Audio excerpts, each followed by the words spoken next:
일주일에 4번 성생활을 하는데도 외로운 사람들이 있습니다. 반대로 1년째 성생활이 없는데도 여전히 단단한 커플이 있습니다. 이 둘의 차이가 뭘까요? 오늘 이 영상을 끝까지 보시면 한 가지를 확실히 알게 됩니다. 육체적 스킨십이 줄었다고 해서 사랑이 식은 게 아니라는 것, 그리고 당신의 관계가 왜 그토록 허기진 느낌인지 정확한 원인을 찾게 됩니다. 혹시 요즘 이런 생각하고 계신가요? 우리 관계가 줄었는데 이러다 끝나는 거 아닐까? 아니면 반대로 육체적으로는 완벽한데 왜 이렇게 공허하지? 침대에서 내려오는 순간 갑자기 외로워지는 이 느낌은 뭘까? 결론부터 말씀드리겠습니다. 두 경우 모두 원인은 똑같습니다. 스킨십이라는 달콤한 디저트에만 관계의 모든 것을 걸었기 때문입니다. 케이크만 먹고 살 수 없듯이 육체적 친밀감만으로는 관계가 유지되지 않습니다. 심리학에서는 이걸 친밀감의 영양실조라고 부릅니다. 당신의 관계에 필요한 건 더 화려한 밤이 아닙니다.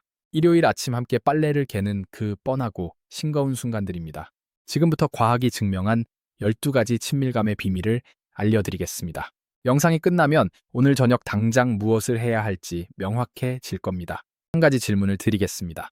육체적 스킨십이 많으면 행복한 관계일까요? 미국 킨제이 연구소에서 흥미로운 조사를 했습니다. 일주일에 3회 이상 성관계를 하는 커플과 월 1회 미만인 커플의 관계 만족도를 비교했습니다. 결과가 놀라웠습니다. 육체적 스킨십 횟수와 관계 만족도 사이에는 거의 상관관계가 없었습니다. 오히려 성관계가 잦은 커플 중 상당수가 심각한 공허함을 호소했습니다. 육체적으로는 완벽한데 왜 이렇게 외로운지 모르겠다고요. 반대 사례도 있습니다. 결혼 30년 차 부부 중에 스킨십이 거의 없는데도 서로를 인생 최고의 동반자라고 말하는 경우가 꽤 많습니다. 이들에게 비결을 물으면 대부분 비슷한 대답을 합니다. 같이 밥 먹고, 같이 산책하고, 같이 늙어가는 것, 그게 전부라고요. 여기서 한 가지 불편한 진실이 드러납니다. 우리는 육체적 스킨십을 사랑의 바로미터라고 착각해왔습니다. 성생활이 줄면 사랑이 식은 거라고요. 하지만 과학은 정반대를 말합니다. 스킨십은 사랑의 결과물이지 원인이 아닙니다. 지금 성생활이 줄어들어서 불안하신 분들께 말씀드립니다. 그건 사랑이 식은 게 아닙니다. 뇌가 자연스럽게 적응하고 있는 것뿐입니다. 문제는 육체적 스킨십이 줄어든 게 아니라 그 빈자리를 채울 다른 친밀감이 없다는 겁니다.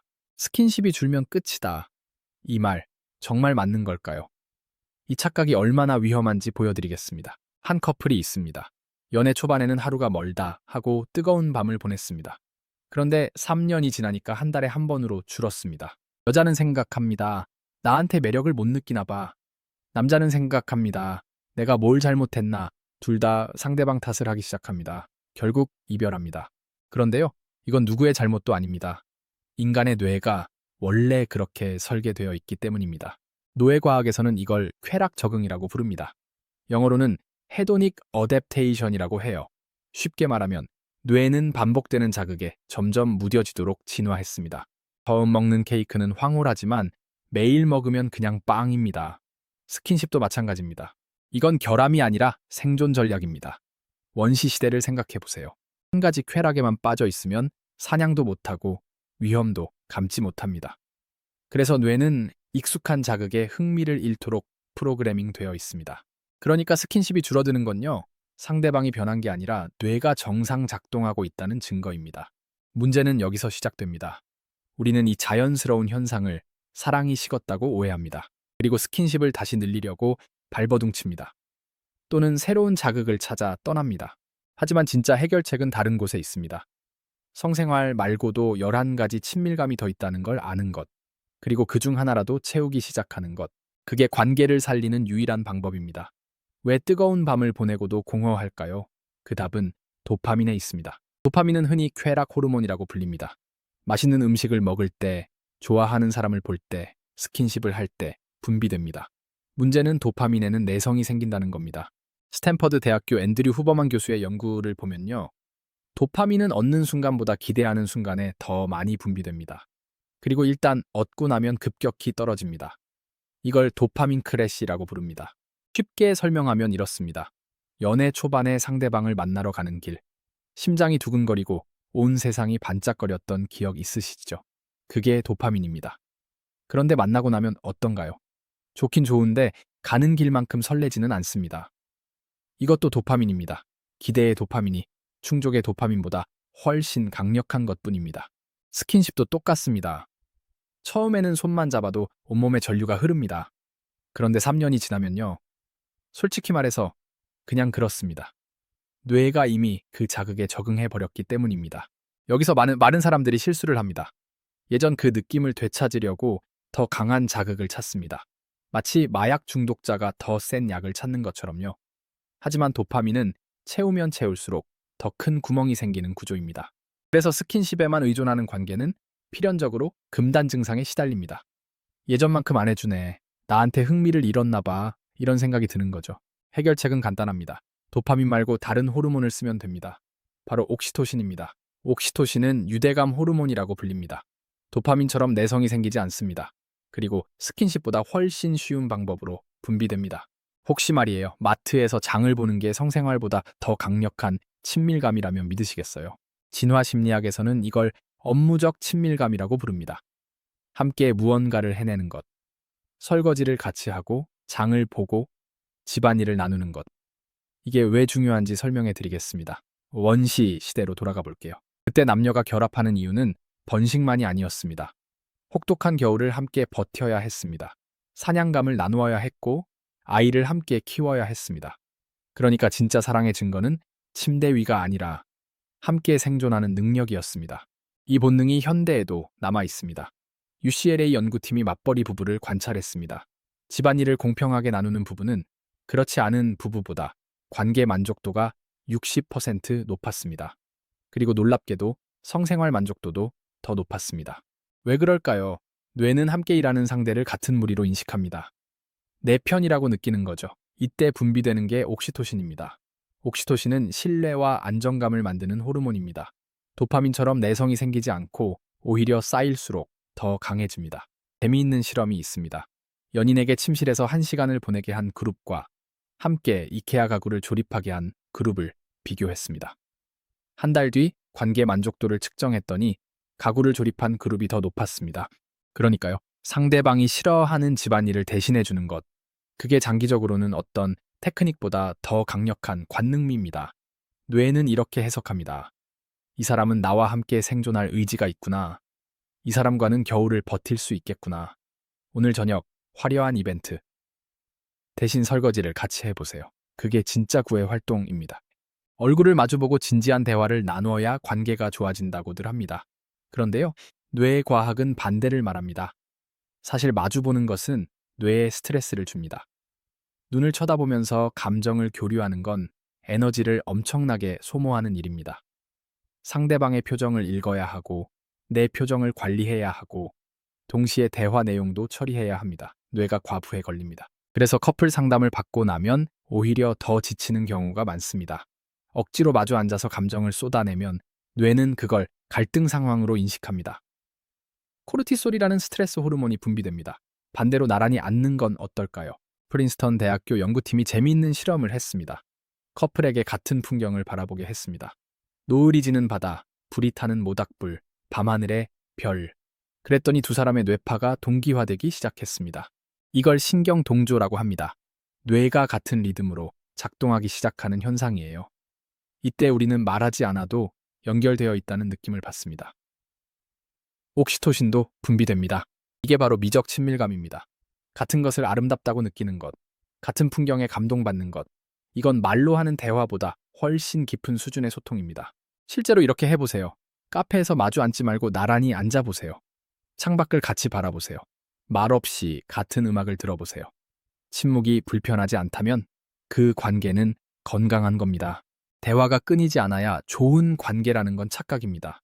오히려 함께 침묵할 수 있는 관계가 더 단단합니다. 여백이 있어야 뇌도 쉬고 관계도 숨을 쉴 수 있습니다. 여러분, 싸우지 않는 커플이 이상적이라고 생각하시나요? 사실 그건 가장 위험한 관계입니다. 갈등이 없는 관계는 무균실과 같습니다. 세균이 없으니까 당장은 깨끗해 보입니다. 하지만 면역력이 없습니다. 작은 충격에도 무너집니다. 존 가트맨 박사는 3,000 쌍 이상의 커플을 40년간 추적했습니다. 그가 발견한 건 이겁니다. 행복한 커플은 싸우지 않는 커플이 아니었습니다. 잘 싸우고 잘 화해하는 커플이었습니다. 갈등 자체는 문제가 아닙니다. 갈등을 어떻게 다루느냐가 문제입니다. 가트맨 박사는 이걸 갈등 후 회복력이라고 불렀습니다. 싸운 뒤에 얼마나 빨리, 얼마나 건강하게 원래 상태로 돌아오느냐. 이게 관계의 수명을 결정합니다. 흥미로운 건 이겁니다. 싸우고 화해하는 과정에서 옥시토신이 폭발적으로 분비됩니다. 갈등을 함께 극복한 커플은 서로에게 전우애 같은 감정을 느낍니다. 이건 로맨스보다 훨씬 강력한 접착제입니다. 반대로 싸움을 피하기만 하면 어떻게 될까요? 불만이 쌓입니다. 작은 것들이 모여서 어느 날 폭발합니다. 그리고 그 폭발은 회복이 불가능한 경우가 많습니다. 그래서 갈등 친밀감이 필요합니다. 안전하게 싸우는 법을 배워야 합니다. 규칙은 간단합니다. 인신공격은 하지 않습니다. 너는 왜 항상 그래? 대신 나는 이럴 때 속상해로 바꿉니다. 그리고 싸움이 끝나면 반드시 화해의 제스처를 나눕니다. 손을 잡든 커피를 타주든 뭐든 좋습니다. 싸우지 않는 관계가 아니라 싸워도 괜찮은 관계. 그게 진짜 건강한 관계입니다. 여기까지 오신 분들은 이미 많은 것을 알게 되셨습니다. 스킨십만으로는 관계가 유지되지 않는다는 것, 도파민이 아니라 옥시토신을 채워야 한다는 것, 싸움도 친밀감이 될 수 있다는 것. 이제 중요한 건 우리 관계에 뭐가 부족한지 찾는 겁니다. 심리학자들은 친밀감을 12가지로 분류합니다. 육체적 친밀감, 감정적 친밀감, 지적 친밀감, 업무적 친밀감, 창조적 친밀감, 미적 친밀감, 오락적 친밀감, 갈등 친밀감, 위기 친밀감, 소통의 친밀감, 영적 친밀감, 그리고 약속의 친밀감. 이 12가지를 다 잘할 필요는 없습니다. 사실 그건 불가능합니다. 중요한 건 지금 우리 관계가 어디서 굶주려 있는지 아는 겁니다. 예를 들어 볼게요. 스킨십은 충분한데 공허한 커플. 이 경우 대부분 업무적 친밀감이나 창조적 친밀감이 부족합니다. 함께 뭔가를 해본 적이 없는 거죠. 해결책은 간단합니다. 같이 요리를 하거나 여행 계획을 세우거나 작은 프로젝트를 해보세요. 대화가 끊긴 커플. 이 경우는 지적 친밀감이나 오락적 친밀감을 채워야 합니다. 굳이 감정 대화를 할 필요 없습니다. 같은 드라마를 보면서 서로 감상을 나눠보세요. 같은 유머 코드로 웃어보세요. 싸우면 걷잡을 수 없이 커지는 커플. 갈등 친밀감을 연습해야 합니다. 작은 갈등부터 안전하게 다루어 보세요. 그리고 반드시 화해의 루틴을 만드세요. 우린 안 맞아라고 말하지 마세요. 대신 이렇게 말해보세요. 우리는 12개 중에 몇 번이 부족해. 이렇게 문제를 진단할 수 있으면 해결책도 보입니다. 그리고 한 가지 더요. 한두 개의 친밀감이 박살나도 나머지가 버텨주면 관계는 절대 깨지지 않습니다. 이걸 안티프레질이라고 합니다. 충격을 받아도 오히려 더 강해지는 구조. 다양한 친밀감을 쌓아둔 관계는 무너지지 않습니다. 이제 마지막입니다. 오늘 영상에서 드린 이야기를 정리하면 이렇습니다. 스킨십은 디저트입니다. 달콤하지만 그것만으로는 살 수 없습니다. 당신의 관계가 공허한 이유는 다른 11가지 영양소가 부족하기 때문입니다. 하지만 너무 걱정하지 마세요. 대단한 걸 할 필요 없습니다. 오늘 밤 상대방과 나란히 앉아서 야식을 먹어보세요. 말없이 같은 창밖을 바라봐 보세요. 밀린 설거지를 같이 해보세요. 그 뻔하고 싱거운 순간들이 사실은 당신의 관계를 지탱하는 가장 강력한 힘입니다. 화려한 이벤트가 사랑을 구하는 게 아닙니다. 평범한 일상을 함께하는 것, 그게 진짜 사랑입니다. 모든 친밀감을 완벽히 채울 수는 없습니다. 그리고 그게 당연합니다. 중요한 건 텅 빈 조각을 함께 찾아가는 겁니다. 그 여정 자체가 가장 완벽한 소통의 친밀감입니다. 오늘 영상이 도움이 되셨다면요.